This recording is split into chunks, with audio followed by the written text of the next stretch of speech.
Welcome to the Justin Hamilton podcast. On today's episode, writer-director Matt Vesely returns to the podcast to have a chat to me about some of the films that he's seen this year, what's been influencing him, what he's really enjoyed. It's a fun movie chat, and I'm really looking forward to getting out of the way with this intro so you can dig into it. Just a quick reminder, my next newsletter will be dropping on this upcoming Tuesday. If you would like to sign up so you can have direct contact with me, be across exactly what I'm doing over the next few months. And just find a way to beat the algorithm. That's the main thing. It's to beat the algorithm so we can just have more of a one-on-one contact. Head to my website, justinhamilton.com.au. The newsletter link is on the front page. Sign up.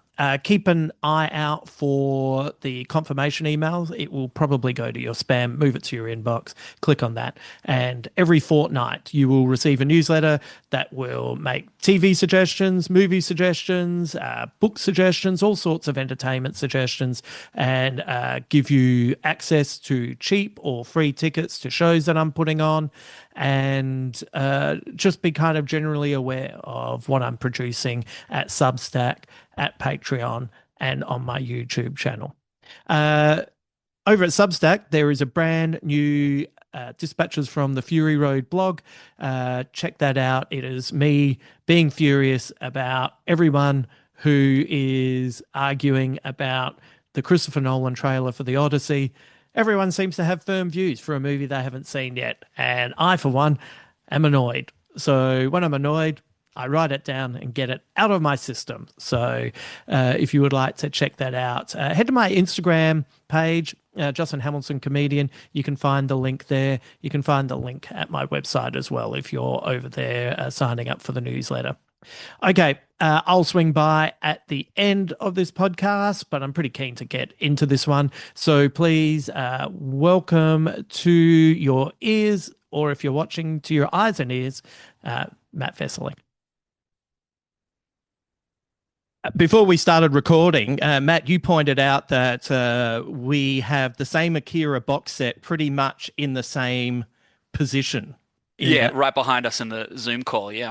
Yeah, I only just finished reading it last year, and I loved it.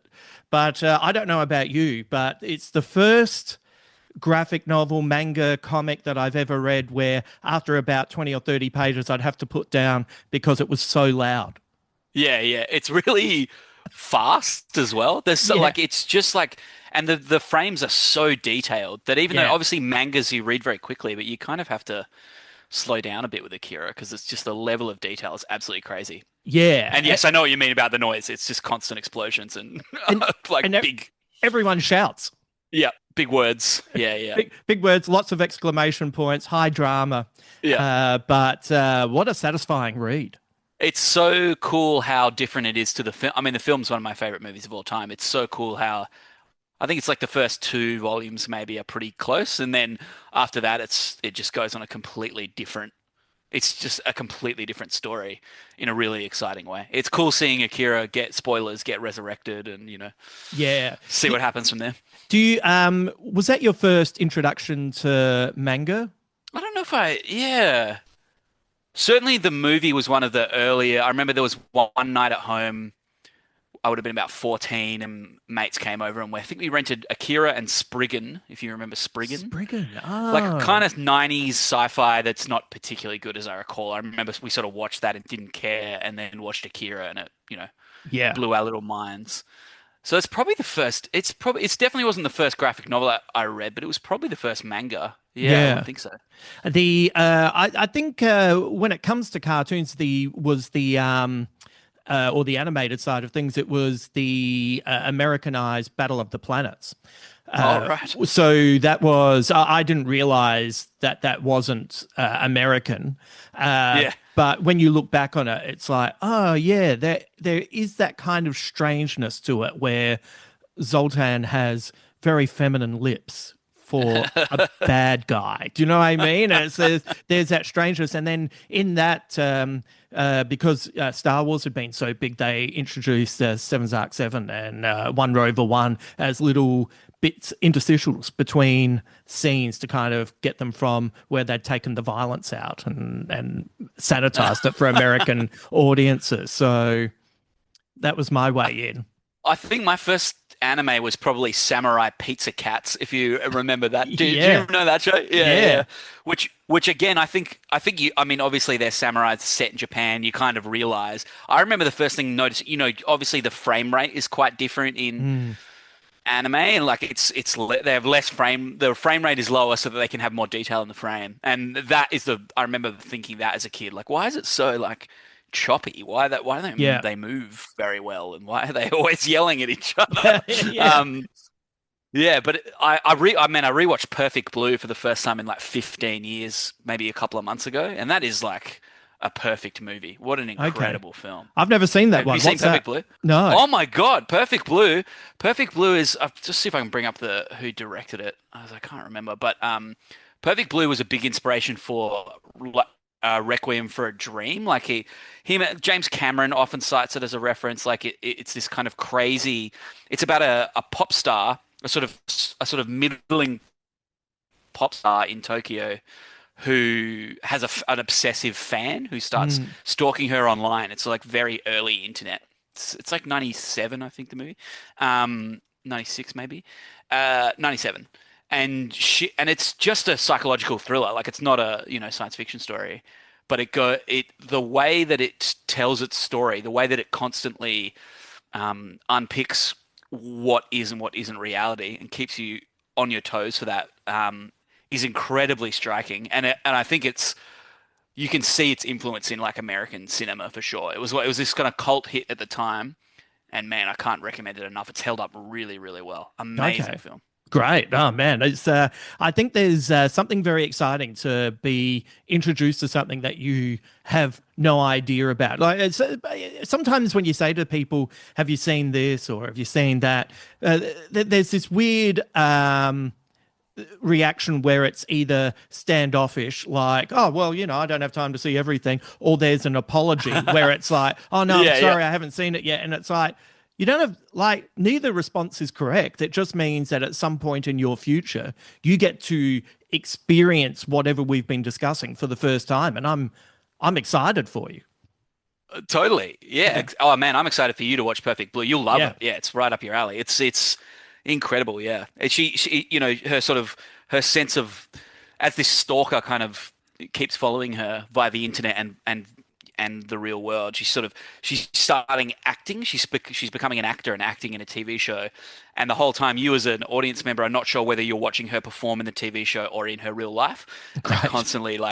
it constantly upends that expectation. It's oh man, it's really cool. You'll love it. Yeah, I that is absolutely in my wheelhouse, and there's nothing better than getting to the end of something and letting it sit there and try to work out where where the story went and what your interpretation of the story was. Totally. Find a friend to watch it with because it's a great one to like just crack a beer as soon as it's done and be like, Okay. "Hey, what do you think happened?" Yeah, yeah, Because you get to the yeah. end, you're kind of like, "What the fuck?" Yeah, be Yeah, like Akira. I saw a movie this year, and so I go to the movies by myself quite a lot, and I would say 95% of the time prefer it. And Yeah. but this year I saw Surat at the cinema, Oh man. and Okay. Yeah.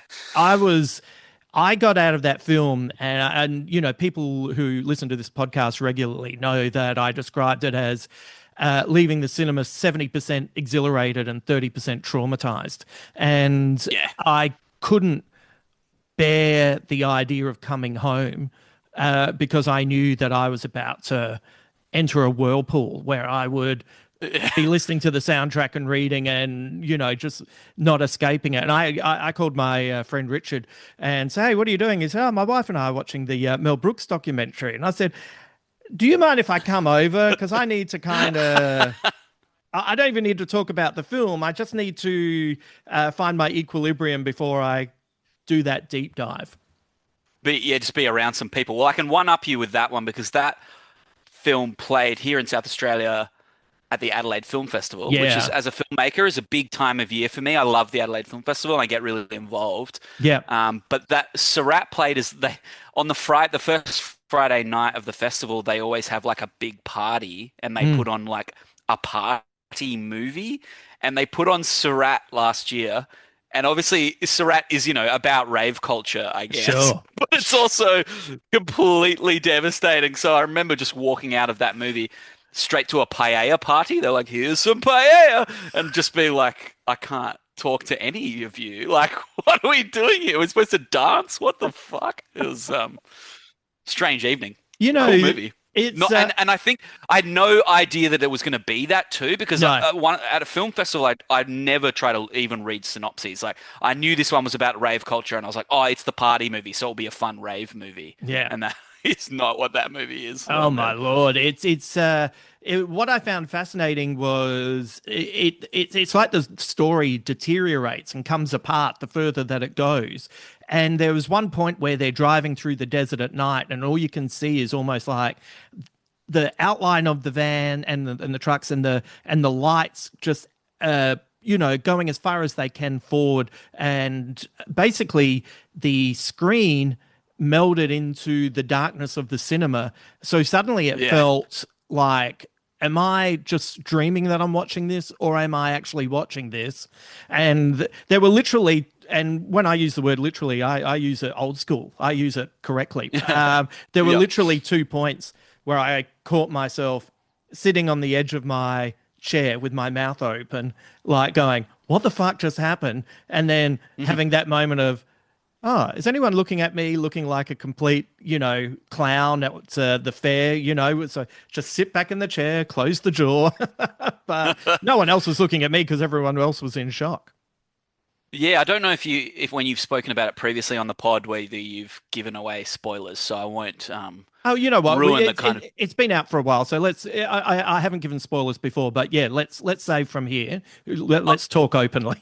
We'll give a few minutes of wild spoilers. There is a moment halfway through the film where it's about a father and his young son, who must be like 13 or something, Yeah. looking for the older sister who has maybe gone off with this rave group of ravers into the desert. And it may or may not be sort of post-apocalyptic world. The idea is that World War III is kind of occurring Mm, somewhere. Like it's the world's kind of falling apart. And yes, there's a scene where they're trying to get their vans. They go on this epic journey across the mountains. They're trying to get it up this sort of mountain pass, and he accidentally, like the kid takes the handbrake off, and the yeah. car rolls off the cliff with the 13-year-old inside, Yeah. and we never see him again. We assume that he's dead. Yeah. In fact, one of the characters I think looks over and is like, yeah, Sees. that Yes. kid's a goner, yeah. Yeah. Yeah. And that is like as you're talking about the clowns at the fair, like I just could not believe that had happened, and No. it's kind of rare now.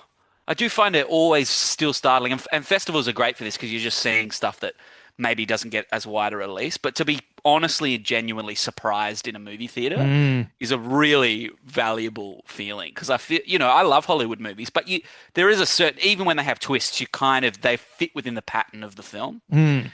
and to be genuinely surprised is something that I value more and more, which Oh which yeah. will lead us into our chat about some South Korean filmmakers I've been watching recently when we get to that. Just the feeling of like being something turned on its head and I cannot expect it is really great. And that's what Yeah. Surat Yeah. Surat feels like it's it almost feels like it's what's happening on the other side of the world while we're experiencing Mad Max. Like, did. Yeah. Yeah. Yeah. Yeah. Yeah. like not, maybe the first Mad Max film. While everything's turning to shit here, this is what's happening on the other side of the world, and that ending on the train that just feels like it's never gonna stop is one Yeah. of the more brutal endings I've experienced for a film. Yeah, then it's on its way to becoming like Snowpiercer, right? Because they're just going to stay on that Yeah, train yeah, it feels like that, and doesn't it? Yeah, disappear into the snowy night. yeah. Yeah. So we were texting pretty recently, and we were discussing movies that you'd enjoyed this year. I feel like it's Mm. been so far a pretty good year for the most part for for films. And the I think the one that you seem to be, am I correct in saying that No Other Choice was your favorite film of the year so far, or Um, at least one of your favorites? Certainly one of my favorites, and it sent me down this rabbit hole of Park Chan-wook's films because I had not Mm, actually seen any, and so I knew No Other Choice was coming out, so I rented Decision to Leave a few weeks before it came out. Then mm, I watched No Other Choice, and then I went back and watched Old Boy. I'd somehow never seen Old Boy, and I mm. watched The Handmaiden as well. This is all over the space of about a month, just like deep diving into like one filmmaker Yeah, is a lot of fun, and just this realization of what a master of cinema he is. Like he is yeah, just a proper genius, like so in control of the form. The editing is amazing. The way he uses point of view in scenes is really complex and interesting. And again, back to my point before, Korean cinema has this amazing thing which is influencing my own writing more and more, where it'll just on a dime turn into a different movie. It'll be one movie yeah, and then yeah, just turn into something else. Bong Joon-ho is obviously really good at this as well. Parasite's yeah. the sort of the famous in the West, the kind of famous example of that. Like, Y- there's just a moment where you're like, oh shit, I'm watching something else now, and that is so again surprising and striking. I really enjoy it. For Parasite is great, but Bong Joon-ho's Memories of a Murder Oh kind my of God, I love that movie. Yeah. oscillates backwards and forwards in the film. Like, so there's moments where I'm like laughing out loud at stuff, and but you know. Sometimes those funny things that happen are really tragic in hindsight, and that once again, I think that movie was a huge influence on Fincher's Zodiac, wasn't it? Oh right, of course. No, I didn't realize that. That checks out completely. Yeah, it's Mm, just the sort of obsession over the criminal mind kind of happens in that, and the kind of the sort of fairly sedate look at a kind of a very specific region, very yeah. specific town is cool. But yeah, I've never seen a movie that's that sincere and serious have that many fly kicks in it. Like the detective just like jumps and kicks so many people in that movie and falls down hills, and it's like yeah, it's like slapstick at times. But it's brilliant. And yeah, it's that exact thing of like you never quite know. Your footing is never quite secure, and that's oh Yes. man, amazing feeling. Yeah, it's exciting. And so, Decision to Leave was the first movie that you jumped into. Was that I right? Decision to Leave was yeah. Yeah. I man, have you seen that film? Yeah, yeah, yeah. It's Oh it's my almost God, like his take on a Hitchcock film.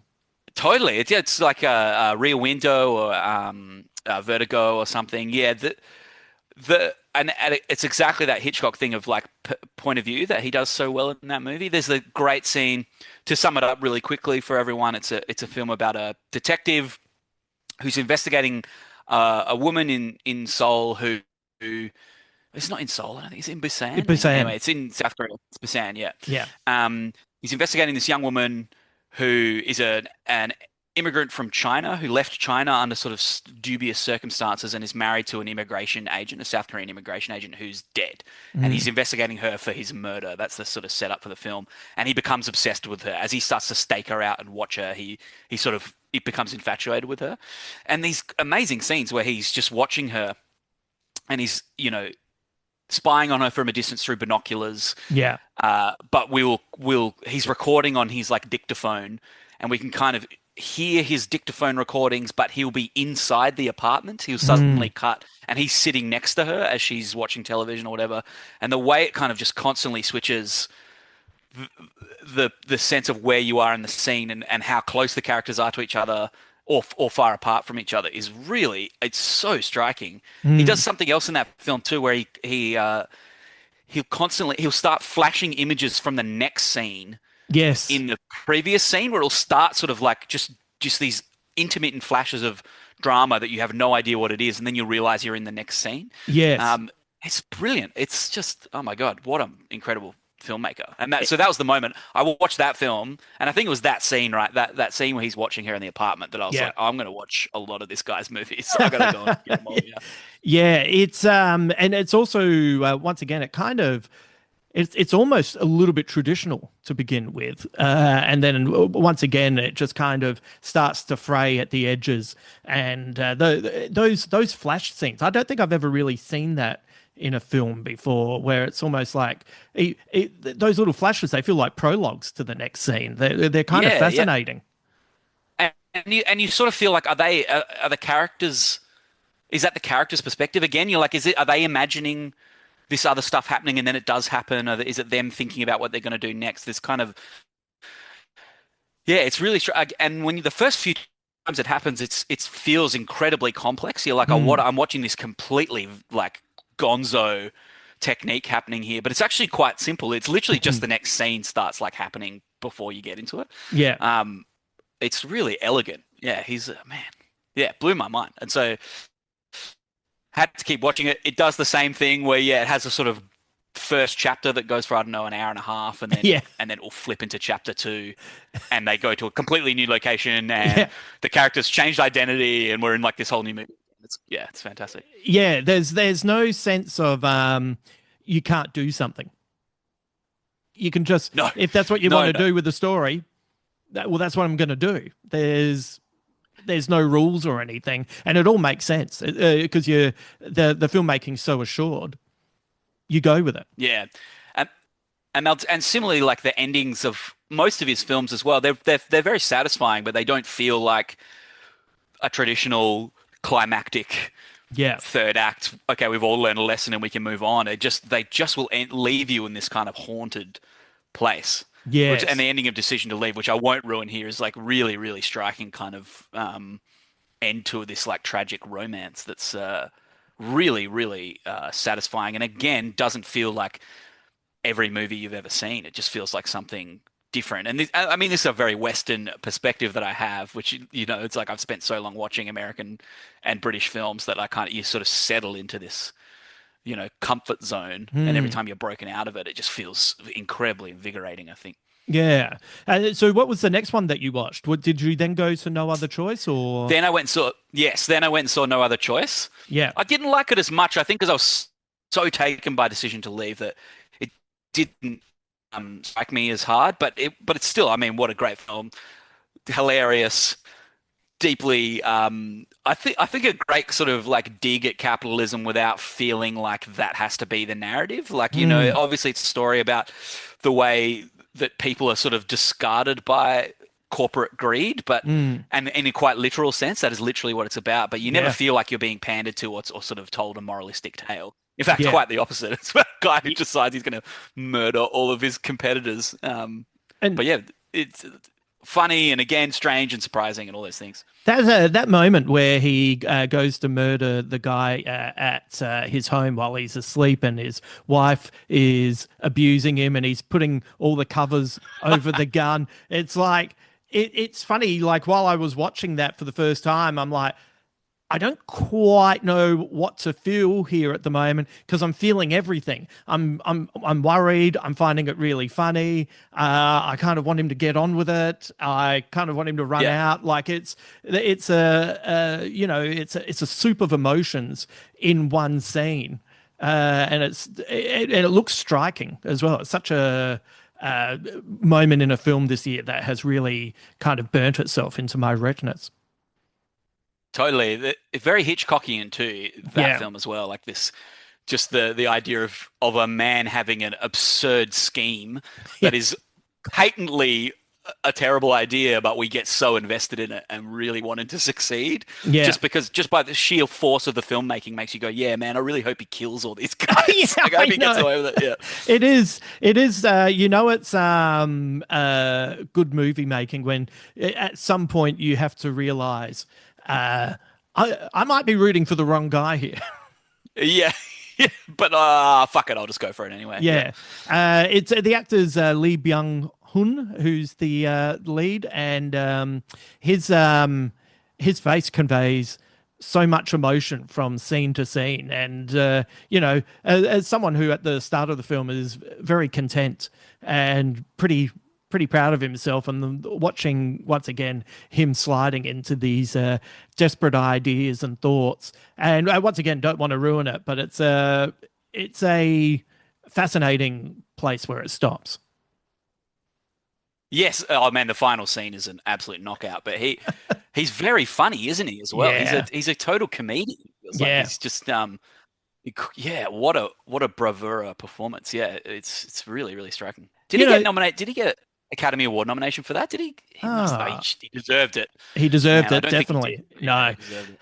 But it's funny. It's like weirdly when I was watching this film for the first time, I wondered where someone like a Jim Carrey could have gone. Who he did serious films, Yeah. but there was still something heightened to him, and I wonder if he'd had more. In Eternal Sunshine of the Spotless Mind, Michel Gondry told him he was making a Hmm. serious film, and Kate Winslet was making a funny film, so that's how you got that energy. I would love to have seen him in one of these types of Park Chan-wook films, and being able to have that physicality, but also Yeah. in something that is legitimately a little bit darker and maybe got a slightly more to chew on.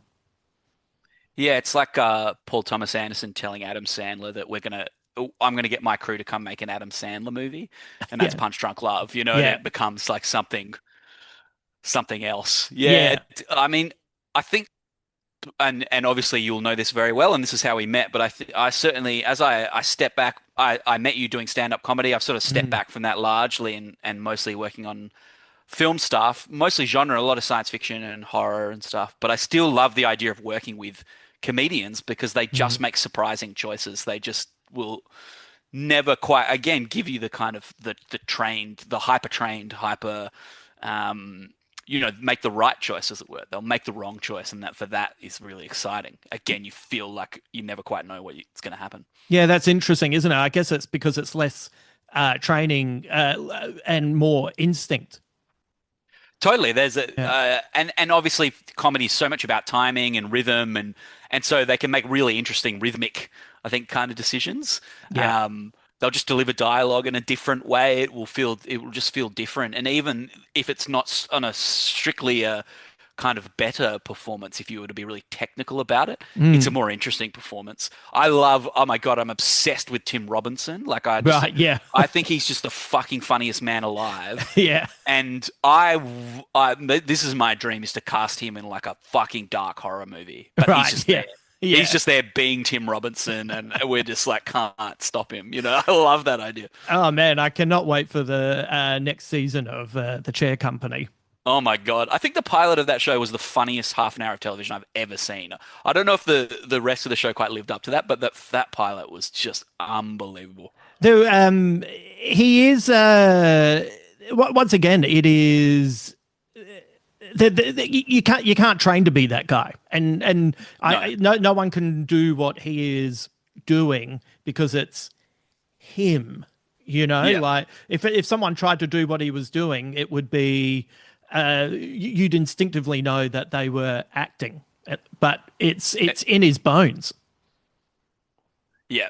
Yeah, it just feels like yeah, it feels whenever you see him interviewed, he just seems like a really well-adjusted, nice man. Yeah. But there's clearly something running deep within him that is very, very strange. There's a goblin that lives inside him that, talks to him because it doesn't, as you say, it doesn't never feels like he's acting. It just feels like he's existing. And I would watch him exist There's for um hours on end. there's a woman I work with at the Chase Australia who's great. She's really funny, but she's a big fan of his work as well. And it wasn't until I discovered that I was like, oh my god, you make reactions like him. Like she's so embedded in his kind of. Style of comedy that when things go down that are a little bit weird in our environment, her reactions are very Robinson-esque, and it's brought a level of entertainment that I didn't realize that I had presented to me at all times. Man, I wish I had a mini Tim Robinson in my life that I could just watch in, Mate, in my day to day at work. I'll send you her resume. You might find a reason to hire her for something, and Sounds good. and Yep. you'll be wrapped. Hmm. So and you said that you saw Old Boy. I had never seen Old Boy. Somehow I had missed that film. Mate, I The missed st it until a few years ago, and Ben Yeah. Elwood took me, and I honestly, I don't know how I felt about that film from the moment he ate the octopus. Yeah, that scene is crazy. And it is real. That's not That's faked, real. I'm told. Yeah, No, that one's real. I think there were about Eat the live octopus. six or seven takes, but it's it's trying to live. Like Yeah, I know. it's too much for me, in all honesty. And so, but by the time that movie turns, he no longer has a tongue. I'm like, mate, I still haven't recovered from the damn eating of the sentient being. Yeah, it's funny that that's the one that sticks with you as well, considering where the finale of that movie Mm. is striking. I think, man, the statute of limitations must be well off for Old Boy right now. So if you do want to watch Old Boy without the entire plot ruined, please fast forward 5 minutes. The spoiler warning. Here we go. I think that I must have known the ending of that film. I was watching it going, I don't know what happens in this movie, but I think somewhere along the line I must have heard it Mm. because as soon as so it's about a guy who suddenly gets kidnapped and put into a hotel room for what, like 15 years or Yes, something, yeah, long time, yeah, to just lives alone in there and then suddenly gets out and wants to exact revenge on whoever kidnapped him. And he meets a young woman who starts to help him and he kind of becomes infatuated with and they start having sex. As soon as he met that woman, I was like, oh, well, that's his daughter, isn't it? That's his. I just knew I don't know, maybe I'd watched enough Park Chan-wook in the last couple of weeks that I was like, well, I know something fucked's going to happen.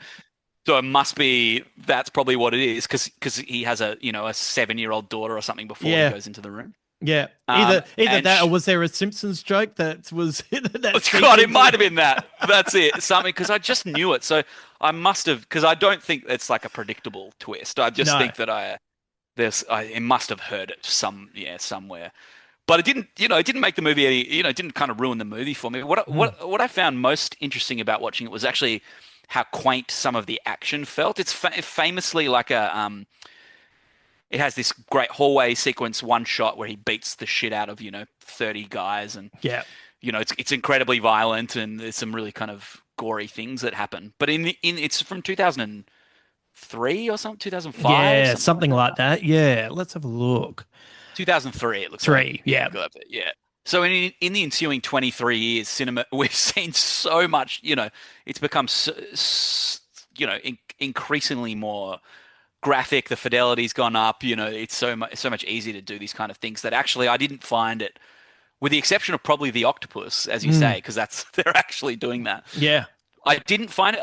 It didn't make me very queasy. Even the tooth pulling, which is a Mm. Park Chan-wook special, um, didn't. I was like, okay, I feel like I've seen a lot of that stuff, presumably because Old Boy was such an influential film. It just felt Yeah. like I'd seen a lot of that before. So it's often sort of quoted as like his masterpiece and like one of the greatest films of all time, and I see why. Mm. But I kind of wish I'd seen it in 2003 because I think it would have blown my head off in 2003. I think I would have Yeah. been like, yeah, That's sometimes a problem with when a movie or an artist is so influential. Everyone's taken a little bit here and a little bit there, and they've mimicked this, and they've done a montage to this and a tribute to this, and then you get to the original, and you have to you're kind of not quite in the moment because you're having to remind yourself.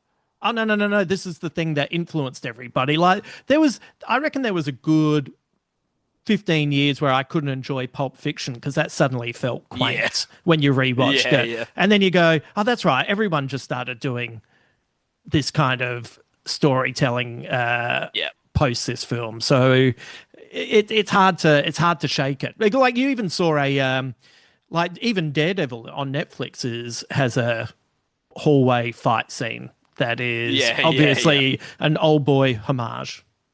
Yeah, it's yeah. I mean, it's as you said before. It's like I remember studying Hitchcock in at university. We did a whole Hitchcock topic, Great. and had not been a kid that had grown up watching Hitchcock films, so it was my sort of exposure to it. Yeah. Watching 12 Hitchcock films in the this semester or something, 15, and they're all amazing. But it was that thing of like. The Simpsons I know all of these gags Yeah. like they're Yeah. just every Simpsons episode. Seeing Rear Window for the first time and suddenly understanding why Bart was in that watching the swimming pool with his casts in his leg. It's like, oh, right. I kind Yeah, of get this now. it's quite amazing the stuff that The Simpsons has inadvertently ruined, even obscure British TV series like The Prisoner. You Oh, know, yes, of course they do Prisoner. Yeah, yeah. and you're like Yeah. going, is there anything you guys haven't touched and done a parody of? I don't know. And it doesn't really help you in the middle of this incredibly tense Hitchcock film and you're suddenly thinking about Homer. Like, it doesn't Yeah, really it does keep you take in you the out. zone. Yeah, yeah. And the other film that you had seen of his was The Handmaiden. Yeah, The Handmaiden is based on a novel Yeah. that is, and I think that it's a Welsh novel, sort of like Victorian era, set in Victorian era, about it's like a melodrama about a con man and a con woman who are trying to infiltrate this very rich man's home. He Hmm. has a young wife who is kind of mentally unstable. They're going to convince her, but she comes from a very wealthy family, and they're Hmm. going to kind of convince her to. Sorry, it's not his wife; it's his stepdaughter, his niece, and they're going to convince her to elope with this con man and steal her fortune, basically. But it's kind of an erotic thriller about these two women, the con woman and this sort of the niece, the wealthy niece, who kind of meet and fall in love, and the kind of various backstabbings that are kind of happening along the way during the Japanese occupation of Korea. Hmm. And it again just very striking the way the film is told. It does the same thing where it's broken into three parts, I think, Yeah. and at the end of each part, it completely flips your expectation of what the characters know and who they are. You're like, oh, that is not the character I thought it was, and you go back and watch the same things happen again from a new perspective, and um, again, an incredibly striking film. I just read that the male lead in that film, what was the statistic? He's like the third most. Where is it? He's got an incredible. Yeah, Ha Jung-woo is his name, and his films have accumulated more than 100 million tickets. Only three other actors in South Korea have reached that milestone, which was just an insane Like statistic. that is for people who don't know much about numbers, that's heaps. Yeah, that's a big one. That's one of the big ones. Yeah, absolutely crazy. But I only just saw that film not that long ago as well, and thought it was fantastic. it's got a similar twist to Parasite in that there's something dark in the basement. Yeah, There's a dodgy basement in yeah, that movie, which maybe that's also a Korean staple of cinema. You're more maybe as a South Korean person you're more expecting the dodgy basement than Western audiences. yeah, possibly. Mm. What else have you seen this year? I feel like there's been some pretty entertaining films. Have any others stood out for you? I think my favorite film this year is probably, with the exception of obviously those films which are all older films. I really enjoyed Bone Temple, the 28 days late, years Right. later, I should say. Yeah, My my partner is literally sick home from work in the other room watching it now. She didn't get to come with me to the cinema, and she's yeah. watching it right now. As I left to come and record with you, Ray Fiennes was pulling out his Iron Maiden record, and I was Great. like, "Oh, you're in for a treat now." Yes. Oh my God. That's kind of a film that makes some choices and aren't the choices that you expect, and it goes from some of the most horribly graphic violence that you've ever seen to some of the most entertaining moments that you'd expect. Like who would have thought that you'd see a male friendship story to Duran Duran Yeah. in a 28 years later movie? Like it was I thought it was pretty fantastic, and I know it didn't do well at the cinema, but it kills me because I desperately want to see where this third one lands. I hope they make it. I mean, I think I don't think I liked Bone Temple quite as much as 28 Years Later, which I think they're both excellent, but there's something about, and I think Nia DaCosta is a really cool filmmaker who did Bone Mm, Temple. She also did the Candyman reboot, which I don't know if yeah. you've seen that, but that's fucking great as well. She's got real chops. She's a great filmmaker. But there's something about Danny Boyle's style in 28 Years Later. He's just a little bit more gonzo or something. Mm, He has all that weird old sort of vintage footage of mm. reenactments of like of redcoat soldiers and stuff, and Yeah, he's all yeah. found sound, and the editing is a little bit more almost like student filmy. He just goes for it with these kind of ridiculous cuts, and there's something about that tone that really struck me.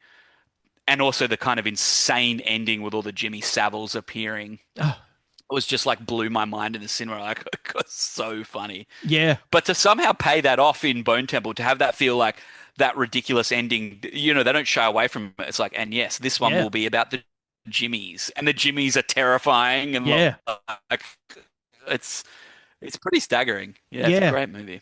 That first film is like it's really interesting because it kind of starts off as a really masculine boys adventure movie and then becomes quite a feminine tale of being comfortable with the idea of having lived and moving on. And then this second film feels like it's kind of telling you when the balance between science and faith is out of whack, the world, kind of can't heal. And, you kind of, Ray Fiennes, who is so perfect in both films, but in this second one, he finds that balance right at the end. So then, at the end of this, you're listening to Cillian Murphy talk about, fascism and how it rises. So it's like, well, Yes.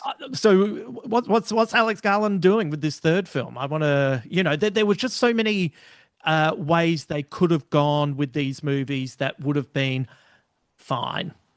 And like I even heard Garland talk about his Yeah. his initial idea for the film was it was going to follow some Chinese soldiers getting into England, trying to find the lab Mm. where the virus first originated, and then discover that other people are trying to get to the Yeah. virus as well. And Garland went, that's kind of expected. That's too by the numbers. And you go, oh, that doesn't sound bad though. Like I would have watched that, but I much prefer him taking these big swings. Well, just that one sounds a lot about plot, and the films that we ended up with were so much more about character. And Yeah, yeah, as you say, they're just kind of these emotional journeys, which are um, unexpectedly moving. Like, yeah, the fact that the first one's just about a kid saying goodbye to his mother is like it's just not what you think you're in for. Even yeah, as you say, as you're watching the film, you're not expecting it to be about that. And then the second one again, yeah, being about this kind of about just a simple story of him trying to bring a zombie back to his humanity is kind of a incredibly striking thing. And I think the decision to lean on an emotional storytelling rather than plot is incredibly effective. But it might be part of the reason why it didn't do so well. Just yeah, does not fit a kind of a normal zombie. Even 28 Days Later, even the original, it doesn't kind of fit that sort of pattern yeah, anywhere near as well. But it's like makes the most beautiful zombie movie you've ever seen. You're like, I've never been moved like this in a yeah. zombie film yet. Yeah, it's funny with genre films. Sometimes you upset the people who like the genre if you try to do something different, and the people that like something different won't come and see it because it's genre. Yeah, And yeah, yeah. it's like the amount of people that I tried to explain to them that Andor is a Oh really my good God. series, and don't worry that it's Star Wars. Like it's Yeah, yeah, yeah.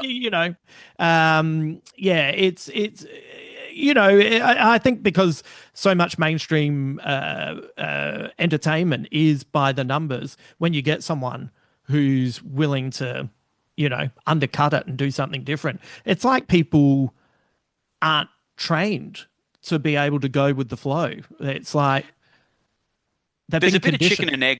Yeah, totally. There's a bit of chicken and egg going on where our attention is so fractured now that the sort of like the media literacy is dropping. Because people they're on their phones when they're watching their Netflix shows, right? And the classic story of that they're being coached to have the characters say the plot Mm, out loud three times, every few minutes so that everyone can be distracted and still understand what's going on. And so it's sort of a snake eating its own tail where, as you say, like, well, then you get conditioned to that, like, that's the only way I can understand what's going on because I'm not watching things that are more subtle or using subtext or whatever. We've just finished watching The Pit, which I really enjoyed. I mean, it's a great show, but it's really funny to me that they have the sort of it's a very earnest show, and Mm, they have these great, thematic ideas, political ideas they want to explore, and but they have to just say them. They can't have the drama just do it. There's a mm. great one where a woman comes in and she's got I think she's got polycystic ovaries, and she's having, pain, and the male doctor is like, oh well, I think we can just prescribe you pain meds. There's nothing on the scan. You can just go home. And the female doctor is like, no, no, this often gets misdiagnosed. I think we should observe her. Turns out she's got torsion in one of her ovaries, and she could have died or lost the ovary, right? And they Mm, save her. So it's this great story about how like women are not listened to, their pain is sort of dismissed, mm. completely ruined by the fact that at the start of all this, before this has even happened, the first thing that they say when they walk into the scene is the patient goes, "Yeah, I've had so many male doctors dismiss my pain. Women, especially people of color, I never listen to." It's just they just say it out Yeah, loud, and yeah, it's like it's such a shame. They've dramatized it perfectly. It's like yeah, the story is telling that exact idea, which is a great idea to explore. But yeah, you just have to say everything out loud now, which is why yeah. then, a film like The Bone Temple maybe is just not out loud enough. It's like it's too strange. Yeah, yeah, yeah. I love the pit, so I kind of, when you love things, you kind of forgive them their trespasses, and Totally, yeah, yeah. there's because I know they're trying to get to the larger public. Hey, these people are really overworked and understaffed and everything, Yeah. but like there was a great moment once again, a really interesting lesson in the pit where there's a scene where a woman comes in and they lift up her top and she has quite large breasts, and it is Oh, that's even right. Yeah, we just in watched that one. Yeah. yeah, even in that moment it's a bit like, oh, that's weird. You don't normally show something like that, but the point was she hadn't been checked properly because the male ambulance guys didn't want to be offensive around her boobs. And it's like, oh, though I never thought of that. I didn't think that could be a thing. And that's a good thing to point out. But there is a moment where Dr. Robbie turns around and there just happens to be on this really busy day 19 women staff, and he gets to say, hey, who Yeah. would rather live than have their boobs touched? And they all put up their hands, and I sit there and I go, yeah, I love you guys. All right, let's move to the next scene. Yeah, their subtlety is not their forte. But as you say, it's like maybe that's just. I don't think it's a fault of the writing. I think they've made that choice. Like they've Mm, gone, you know what? We don't want people to miss this stuff, and we mm, just think it's more important that a very wide audience is thinking about these issues. So yeah, they just say it, and so yeah. that's fair enough. It's just the purist in me is like, it's such a shame because No. it's that there's just no craft to it anymore. It's just you just have to say it out loud. And they're doing such a good job of actually telling these stories. They don't need to do that, but Yeah. they feel they have to, which is bummer. Did you see Project Hail Mary? Yeah, yes, I did. I really Yeah, enjoyed it. Yeah, it yeah, was yeah. great. So did I. And but once again, this is the arty farty purist in me versus the thing that will get you a wide audience seeing your massive blockbuster film. I would have finished the film. Once again, spoilers for anyone who hasn't seen it. I would have finished the film not with him going to the planet. I would have finished the film with everyone on Earth getting the message that he's not coming back. He's sent the Yeah. information and he's going off to save his friend. And I would have been happy to sit there to imagine him Yes. saving him. And I didn't need him to catch up with him and go to that planet. And I know that's I've been told that's what happens in the book, but that's how I would have preferred it. But at the same time, I got to the end and went, oh, well, that was great. I had a really good time. It's an original I, blockbuster. I'm always happy for those. it sort of meets the tone, I think, too. This the tone that those guys, the Lord and Miller, like just so they're so goofy, like in a Mm. great way. Like they're just trying to their sense of humor is so quick and like they really like they would prefer you to be having a good time at every sort of moment that you're feeling it feels fun. Yeah. So it's sort of yeah, I agree with you, but it sort of fits the tone of the rest of the movie that you have this really ridiculous scene where he's like teaching a elementary class Yeah. of rocks. It's like, Yeah. oh yeah, I can see why that's in there. Yeah, it's sort of Yeah. pays off on that, I guess. Yeah, but once again, I'm always forgiving of any writer director who makes a big blockbuster that tries to stuff as many ideas in there and isn't afraid to, you know, you know, help the audience along the way. I would much prefer that than, you know, oh, this is the same as everything else I've seen. You've just cut and pasted Yeah. that storyline and applied these characters to it. So, you And great. can't be too down on them. No, and great. What great characters. I mean, like the Goz is just like he's Right. just an old school movie star, Yeah. and you sit there, and every minute he's on screen, you're having a good time. It Yeah. reminds me of like old Brad Pitt movies or Yeah. something, or Will Smith, like when he was in his prime, when you just sort Yeah. of it's everything feels good when they're on screen. You're just having fun. So Yeah. man, yeah, Yeah. it's a blast. I think I like The Martian a little bit more. I think The Martian like they hand wave a lot of the science in Project Hail Mary for good Yeah. reason. They're trying to keep it moving and feel poppy and funny. Yeah. The Martian felt a bit more like I was like, oh, like I like you kind of get into the weeds of like how he's going to survive and what he's going to have to do, which I think in the book, my understanding is the book of Hail Mary's got a lot more of that, and they've Yes. kind of excised it for the film to make it feel just more of a thrill ride, which I get. I just kind of enjoyed the sort of pseudoscience of the Martian a little more, I think. Yeah, yeah, I get that as well. But yeah, what's the film that you're pitching? This is what it is. All right, yeah, I get all Totally. these choices. Yeah, yeah. I'll let you go. Make sure that your uh wife is ready to discuss the Bone Temple as soon as it Yeah, I gotta go and finishes. ask her how she went with 666, the number of the beast. I gotta go and check in. Yeah. Before I let you go, though, two things. One is we're going to be doing a show together in Adelaide on Yeah. the 5th of June. You, me, and some Adelaide comedians are going to be getting up and sharing some Adelaide stories. It's a themed night, so that'll be Yeah. something fun to look forward to. But just getting back to something that you said earlier, you're writing at the moment and you're working on hmm things without giving away what you're working on. What's something that you've seen from the movies that you've seen recently that you're trying to apply to your work? Oh well, that thing I was talking about, the Korean cinema thing of like of flipping the story, having a moment where the story flips into a completely new gear, Mm, has fully influenced as a like a body horror project that I'm working on.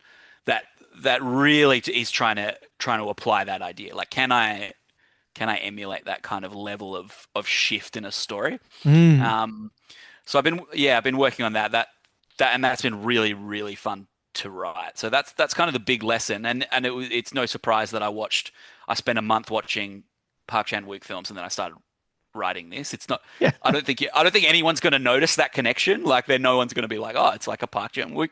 But you and me will know. Like Yes. that's where that little bit came from. Yeah, that's That's what great art does, though. It gives you new tools, and then you filter it through the person that's you, and then you apply it. That's it. And it's cool, like sort of take. It's almost like I'm not taking a kind of specific idea from it, but more a philosophy or something. There's Yeah. like an approach to the work that I just think was really interesting. So I've gone off and kind of tried to carry that approach into something that is very much more in my kind of genre. But yeah, it's been a lot of fun. But I'm working on a few things. Yeah, I've got a few films in the works and a TV show, and it's just a lot of development. So a lot of writing. Hopefully, I'll get back to shooting something next year. Would be really fun. But you can't complain when you're getting to write science fiction stories for a living. Is It's that great. maybe no one will ever see, but it's still a good, it's still a pretty good deal. It's a great deal. It's Yeah. do you get to a point where you have to give it to people to read for no other reason other than if at least if someone else reads it, you know it's real? Oh, totally. And Yeah. and and and you just lose sight of it. There's one of the horror films that I'm working on that we're looking to make potentially shoot in Canada. Um, and we've got like a Canadian producer on it, and part of that will be to work with a Canadian writer, like that's how you'd have to sort of set it up. And so I'm actually really looking forward to. I've written two drafts of this script, and I'm going to kind of hand the third draft off to her. And it's really nice. Been talking to her about like I've lived with this one. I wrote this one as a spec, and like I just kind of lived with it for so long by myself, and now have a producer and have talked to him a bit Mm, about it. But to give it to someone else and her just have ideas about it, as you say, it not only makes it feel real, but it just allows you to actually understand what the fuck you've written. It's like before that, you're like, does this make any sense at all? And she comes back with this kind of version of events for it. I think it's kind of about this, and you're like, oh wow! Like a lot of it, it's like great. That's exactly what I wanted it to be about. And then some of it's like, oh, that's really interesting that that's the Yeah. thing you lock into. Um, so yes, I'm sick of. I'm a bit stir crazy. It's been 2 years of just sitting in my home office, like on my own on a laptop, and I'm really Yeah. looking forward to talking to Other other human people. beings. Yeah, yeah, yeah. Matt, well, you can always give me a buzz if you need to I need to Hell talk yeah. at someone for a solid 15 minutes. It's like, let's go. Yeah, Let's yeah, make it yeah. happen. Where Yeah. can people find you online? I'm at Instagram at Matt Vesely, and I have a website, mattvesely.com, which is Mattvesely.com. If you want to follow my films and that kind of stuff. And where's Yeah. Monolith at the moment? I think I saw it pop up on Prime or It's on in Australia, Stan. it's on Prime. Yeah, Yeah. it's streaming with your Prime membership. So if you haven't had a chance to see it, Yeah. it's there. It's a good 90 minutes of fun. Lily, actually, the lead is about to her next film's going to come out. It's called Soulmate. It's a spin-off of, oh my God, what's her name? The doll, the scary AI doll. Well, Oh, Megan. Megan. It's a spin-off of Megan about an AI love robot played Right. by Lily, which is going to Oh. be great. It's Well, going to be really fun. it's so much better than where I thought it was going. I thought you could say it's going to be a spin-off of Soul Man with C. Oh, Thomas Howell. no, not quite. Thank goodness. I thought, have they found a way to finally make that work? Probably not. Yeah. For people who don't know what we're talking about, Google it and God be with you. That was a film that was once made. Matt, always good to see you, and I look forward to seeing you in Adelaide in June. Yeah, see you soon. Thanks, mate. Bye. Thank you to Matt for joining me today. I can't wait to find out what his wife thought of 28 years later, The Bone Temple. I'll have to check in with Matt and I'll let you know. Coming up next week, Dave Anthony returns to the podcast, and we will have quiz number 4 with Bryden Coverdale. So that'll be your podcast for next week. A gentle reminder that you can sign up for my newsletter over at justinhamilton.com.au. That's a fortnightly newsletter that will kind of shine a light on some of the entertainment that you may have missed that you might enjoy. It will tell you whereabouts in Australia that I'm performing, and you'll be able to access cheaper tickets or free tickets through that newsletter. And yeah, it'll just be a way of staying in direct contact and not having to worry about what the algorithm decides it wants to show you. Also, over at Substack, check out my latest blog where you can hear me ranting and raving about why both sides of the divide need to shushy with their thoughts on the movie The Odyssey, a film that none of them have seen. So that was a lot of fun to write. It has a Groucho Marx quote. So, everything is good in the world. If you would like to sign up for Substack or Patreon, that would be great. That will get you access to one-off videos, one-off pieces that I've written, all sorts of things. But I know money is tight at the moment. So if you would like to support this podcast in the cheapest way possible, a top review on any platform that you use is always welcome. And also just word of mouth, suggesting this podcast to people that you think might get a kick out of it as well. All right. It's been a juicy podcast, so much to dig into. If you haven't checked out any of those movies, please do so. Although I do suggest Old Boy, if for some reason you've never seen that film, I suggest it with lots of caveats, because I found that octopus scene just a bit too much for me, in all honesty, just too much. I think it'll be one of those things that if I watch it again, I will literally fast forward past that. And if you've seen the rest of the film, you might find it weird that that's the bit that I fast forward through. But I found it really confronting. But anyway, I'm glad we talked about it, and I'm glad that I've seen it at least once. All right, you're the best. Speak soon. Until then.